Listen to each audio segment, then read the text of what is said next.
It's my truth. I mean, I can't make everybody happy. If I feel that type of way, I mean, it is what it is. But I think it's all part of the process. Love me, hate me, you're going to have to pay me. Maybe that'll give them a reason to tune in. We're talking to Josh Hokit, who was victorious on Saturday, and the talk of the MMA world for the promo that he cut afterwards. Kind enough to join us on this Monday afternoon. Hello, Josh. Oh, yeah. Look at that. Is your monitor big enough for the biggest arm in the heavyweight division? I'm not sure. Actually, I actually think it's not big enough. Well, you need to get a bigger one then. Yes, thank you. Wow. It's great to talk to you, my friend. Did you hear Chael putting you over there? Yeah, that means a lot, man. He's a legend. And so that means a lot coming from him. Have you ever met him? I accept. Okay, you accept. Have you been formally invited? He told us there's a group chat, the bad guys, Oban Elliott, Colby Covington himself, and they want you in the group chat. Have you been actually invited into the group chat? I haven't gotten nothing on my end yet, but yes, I'm happy to be part of that. Okay, well, what a great honor for you. By the way, like to do that, some people, the haters would say like, oh, he's reciting this and that. To me, I'm blown away by having the composure after a fight and the memory to recite all that. No stumbling. You didn't like miss any words. Everything rhymed. Everything flowed perfectly. I thought that was supremely impressive. I appreciate it. Yeah, everyone wants to say that it was ChatGPT and all this other stuff, but I'm like, you try to get in the cage and then remember all that after, Yeah. So this to me is very smart because now people are talking about you. When did this whole idea come about to have a persona to break through? There's a lot of guys who sort of blend in, right? There's a lot of vanilla fighters out there. There's a lot of fighters who just don't stick out. When did it occur to you that you have to do something like this in order to get noticed? Yeah, I think you just got to evolve with the day and age where there's so much media going on now. And I know how I feel when I tune in and I watch some of these heavyweights on TV, and it's just unexciting. There's no backstory. And so I'm just going off of the feel, and whether you love me or hate me, at least you're going to feel something when you see me on TV. And that's the whole thought process behind all that. So earlier we played the promo for Chael and he reacted to it in real time. He said he hadn't quite seen the whole thing just yet. I want to play you the reaction and get your thoughts on the reaction, all right? Yeah. Here it is. First official win in the UFC this Saturday. Yep. He gets on the microphone and says this. All right, here we go. I'm the talk of the town, the USA sound, the most profound, the boy toy, the lady's joy, the master of disaster, the true speaking pastor's pastor, the biggest arm, the most charm, Tell him. the one that's gonna do all the harm. I'm more than meets the eye. I'm even sweeter than your grandma's homemade apple pie. And last, I'll leave you with this. Homemade. I already stomped 2 Brazilians, and I'm looking for a 3rd. Whoa. Walter Walker, Oh. you absolutely suck. Okay. That's a hard call out right there. But that is you. Yeah, he did fantastic. There's he did multiple fantastic. references. Yes. So what do you think? And I, of course, I got inspired by other people. But okay, if he was paying me some homage there. Hey, what about the homemade pie? It doesn't have to be homemade. Yeah. From an artistic standpoint, he could have just said sweeter than your grandma's pie. Why's it got to be a homemade pie? That's brilliant. No, that's You like brilliant, that? though. So delivery. What about the delivery? That's what I'm saying. What about that, man? He put you over. He loved it. Yes, man. That means so much, man. That's awesome. Just seeing that reaction. Yeah, I'm sure he got inspiration from, maybe WWF guys or whatever. But obviously he's inspired me. So, to see that he's accepted that and approved, that means a lot. I mean, how was on a scale of 1 to 10, what'd you think? It was pretty consistent throughout it was a little lengthy, I could say that, but it was pretty consistent throughout the whole. It kept you engaged, right? I thought it was fantastic. My only beef with it was that it was in front of 6 people at the Apex. Imagine doing that in front of a sold-out crowd at MSG, at T-Mobile. A character like you cannot be at the Apex. I'm sorry. That is a waste of your talents. Yeah, I mean, hopefully this message gets to Dana and all the UFC people. Man, put me in the T-Mobile. I'm like, if you just kept me at the T-Mobile with the rest of my career, I'm happy with T-Mobile. I grew up watching some UFC shows over there, so yeah, hopefully that's the last time I'm in the Apex, but it is what it is. Were you a pro wrestling fan growing up?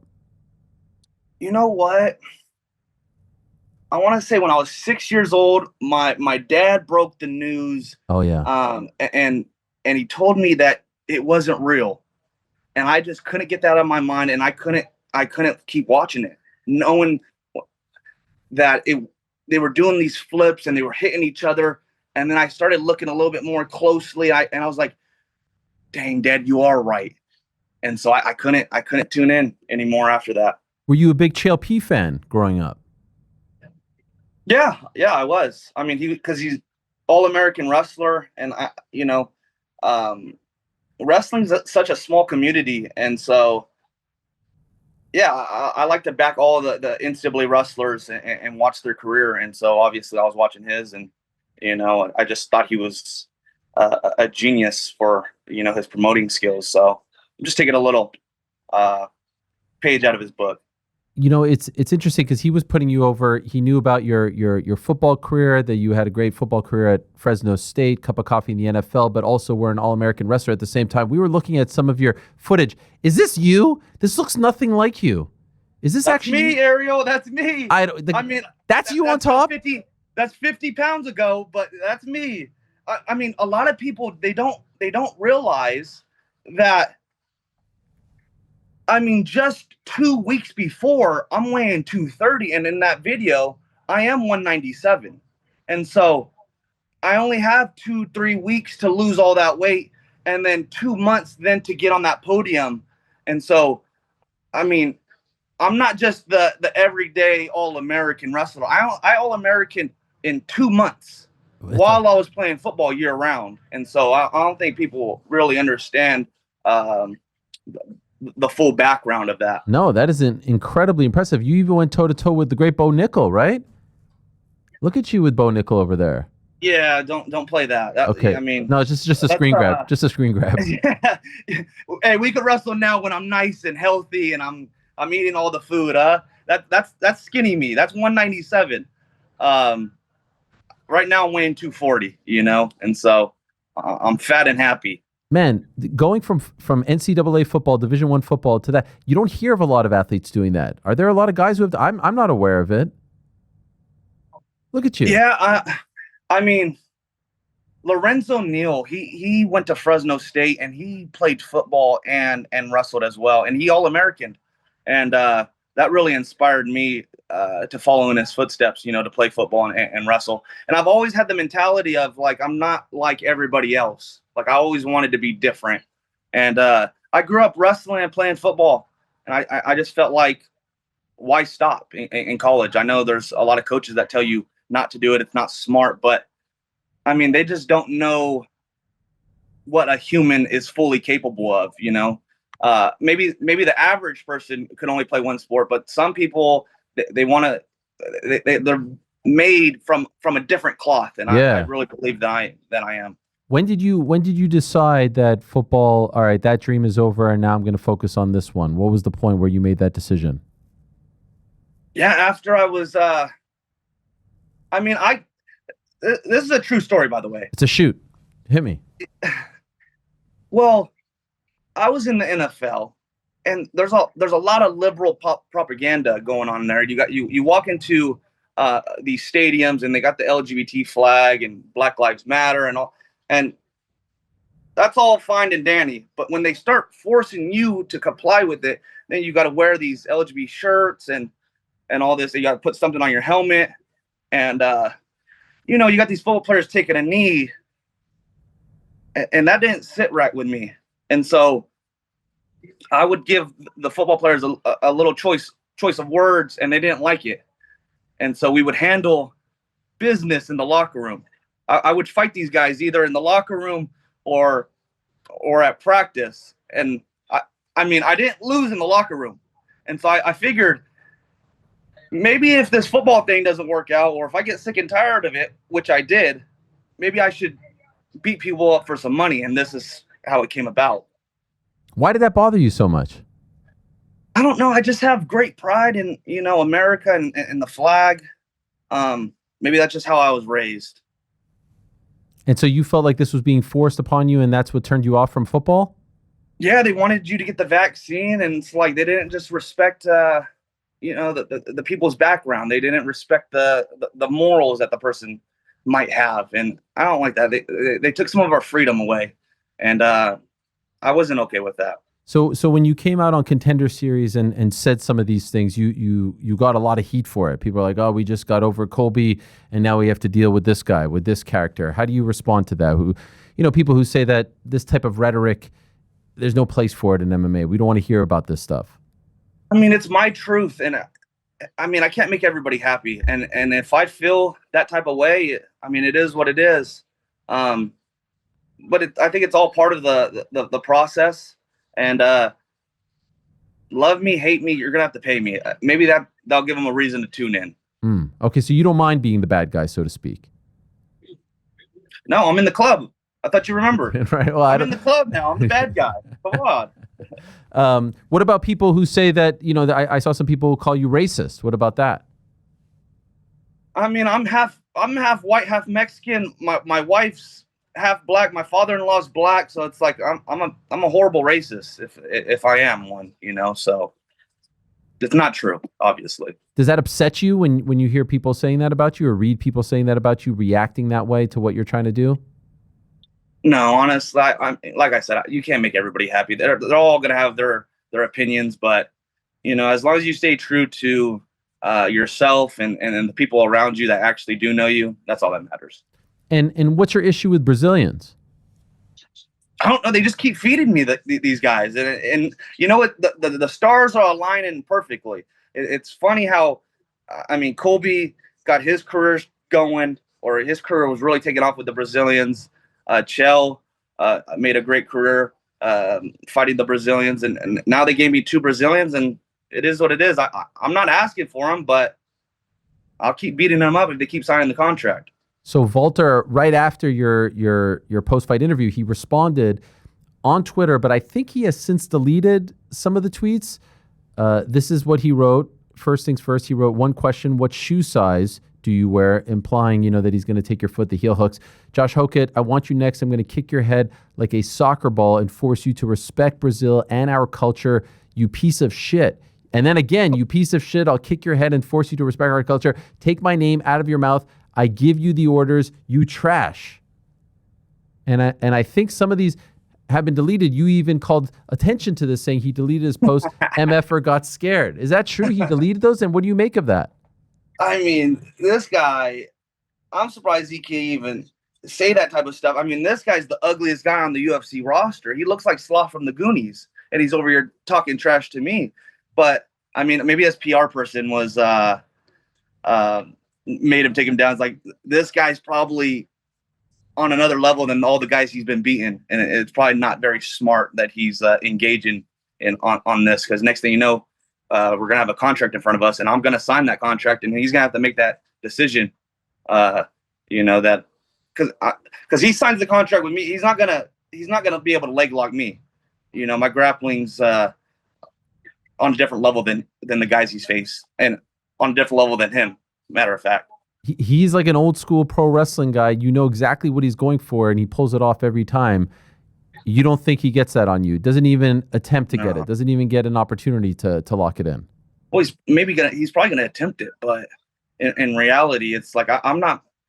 A lot of these guys, they want to like try to fight the hand or whatever. Like, as soon as you go for the leg, I'm out of there, and I'm a lot faster than these guys as well. I don't move like a slow, fat heavyweight like some of these guys that he's beating. He's gonna go for my ankle, and I'm gonna be out of there. How confident are you that that's your next fight? Well, I don't know about that, because I just found out he broke his leg, and so that's gonna take some time to heal. And I'm looking to get back in there even next month. But I saw that they might have a January card at T-Mobile, and I'd love to get on that. So perhaps Garrett Armfield next? Garrett Armfield, is that the guy on X that was tweeting at me? Yeah, he said when ChatGPT writes your post-fight speech. Yeah, exactly. That's why I said the chat. Like, no one knows who this guy is, and so it's like maybe he needs to look on ChatGPT or something and memorize some stuff. I mean, these guys, he's probably one loss away from being cut, so it's like I don't even pay mind to these people. I noticed someone in the post fight press conference that you had asked you about Chael being, excuse me, not Chael, DC being critical of your wrestling, and then you said, oh, he's what's the town that he's from? You're from Clovis. And yeah, he coaches at Gilroy. Gilroy. I thought he was throwing shade on me, but I mean, I talked to him. Because I saw you guys take a picture together. I thought you're boys. You trained with him, right? There you are. Trained with him, yes. And he gave me a lot of insightful, just tips about being the smaller, wrestler, so to speak, in this heavyweight division. And he gave me a lot of good knowledge. So no ill will there, no ill feelings. I thought maybe it's because you're a John Jones guy now. Yeah, I mean, I'm not choosing a side there. Okay. I'm not choosing. All right. Yeah, I'm not choosing a side. I'm friends with both of them. There you are. So do you actively train with John? I did. Yeah. Did. Great guy. Not anymore? I don't know if he's training right now. Okay. I don't know if he's training right now. So. But you're at Jackson Wink, right? Yeah, and he has his own thing. Right. Yeah, he does his own thing. He rents his own building, and he gathers a bunch of guys when he's training. And so, what is it like actually being in the room with John Jones? Yeah, it's just cool to see like how these high level guys they operate, and it's when he goes into practice, it's no wasted movements. It's all methodical. He's a strategist on top of being a freak athlete. Like that's a scary combo. That's interesting because he's banging the drum about fighting on this White House card, but unless he's having like secret training sessions, you're saying he's not training right now. I maybe he is. Yeah, but I don't know. I think he's probably training, but when it's a real training camp, then he brings in a lot of other fighters to help him out, and maybe his training is more low key. Okay. Right now. What about Gable? Have you trained with him? Yeah, we trained a little bit. Trained a little bit. Yeah. How was that? It's good. It's good. It's that you don't find partners like big guys that are able to control themselves, that have proper body movement. And so when we trained, it was real solid work, real respectful on both ends. And I thought we got solid work in. To see how things are turning out for you now, you have this momentum, you get the UFC contract, Contender Series, and now getting a win in the UFC. 2-3 years ago, when you're kind of coming to the end of your NFL run, could you have predicted things would turn for you in this exciting way so soon, or did you think it would take 5-6 years before you're fighting at the big leagues? Yeah, I just knew how the heavyweight division is, and you only need like 4 or 5 fights to, make an impact in the heavyweight division. And so I kind of was aware of that, especially with my background. I knew if I got a few wins, then, the UFC would, give me a call and give me a chance. And that's what happened. What did you think of the whole Tom Aspinall, Cyril Gane situation, speaking of the heavyweight division and the creme de la creme? What do you think of all of that, how it went down? Yeah, it was interesting. And it's hard to speak on these eye pokes because you're not the one really getting eye poked. And it's easy for me to just say he should continue on. But yeah, when there's that much on the line and you're getting paid that much money, it's an interesting decision. It seemed like he got poked and immediately he said he couldn't see. And it almost felt like he didn't give himself a chance. And he kind of already accepted the circumstance. And I'm not saying he took the coward way out, but it's just a decision he's going to have to live with. And if he's okay with it, then it is what it is. I felt like it just made the heavyweight division look bad. Okay. It's interesting. You started your career in Bellator, right? And this was right around, and then you were on one of those cards post PFL merger. You would seem to be the kind of guy that PFL would want in their heavyweight division. It's a little thin right now. Why didn't you stick around? Did they try to keep you? Yeah, they sent me a contract it was less money than the previous contract, and they kind of rubbed me the wrong way. It took 2 years to even get 2 fights, and so even after leaving that, I was able to get 4 fights pretty quickly in LFA, and so yeah, I kind of already knew where I wanted to go, because no one wakes up and says that they want to be PFL champion or Bellator. You're not dreaming of that as a kid. If anything, it's the UFC champion, and so that's how I was looking at it.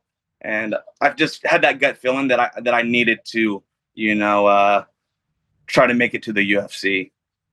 5 fights in 2025, and now here you are, fixture. People are talking about you, so I would say the gamble paid off.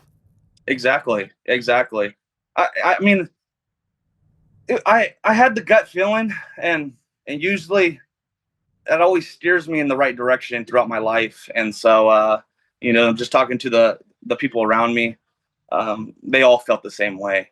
Just take the chance. Obviously, you're not going to be making as much money, but it's going to be worth it in the end. And here we are. I got the $50K bonus, and so I'm off to a good start. And I would imagine, given what you said earlier, you would like to be on that White House card. Yeah, I would love to. I mean, I feel like whoever is on that White House card, I mean, their stock is just going through the roof. And so, yes, I would love to be on that White House card. Are you a Dodgers fan? I grew up a Dodger fan, just being from California, liking all the LA teams, LA, Dodgers, Lakers, and the Raiders. Okay. And so, but yeah, the Dodgers, they're killing it right now with Ohtani's a beast. Sure. Yeah, some say that he bets on games and stuff like that. Who knows, really? I mean, who's to check, right? Who's to check, right? Exactly. Yeah, exactly. You never know. So that must have been weird when you played for the Niners. Because didn't you probably grow up hating the Niners if you were an LA guy? Yeah. But I mean, when whoever's paying you, it's you have to like them now. You have to change your opinion, right? Of course. Well, I think this is great. Everything's working out. I mean, I could see you being a bit of a polarizing figure, but you seem comfortable with that. You're not here to make friends. No, I'm here to make the most of my opportunities. And if I have to speak on the mic, it is what it is. I'm not a big fan. I used to.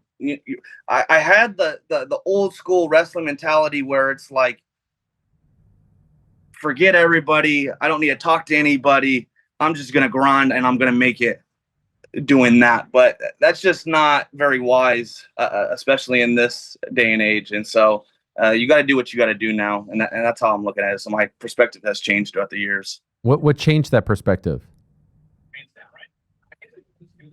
I mean, I would think I'm kind of an aware person. I kind of see the writing on the wall of where things are going. And, I'm just here to make money. And when you sit down and you look at ways to do that and how to maximize your opportunities, I mean, you have to do this. I feel like you have to give people a good speech or you got to be remembered in some way or another. Is there a line you won't cross? Is there a bridge too far? Is there a subject that you won't talk about? That's a good question. Maybe the whole Jew and Palestine stuff. I don't know about all that. Okay. What do you mean about that? Or I guess stop it there. Is that it? There. Yeah, I mean, yeah, I like to sit back and see how everything's playing out, and I don't jump to conclusions on all that stuff. And I see how the mainstream media is, choosing a side, and I don't like it. Yeah, I did notice in your post-fight press conference you talked about what's happening in Nigeria, and you said, where's the attention on that? Where are the protests on that, right?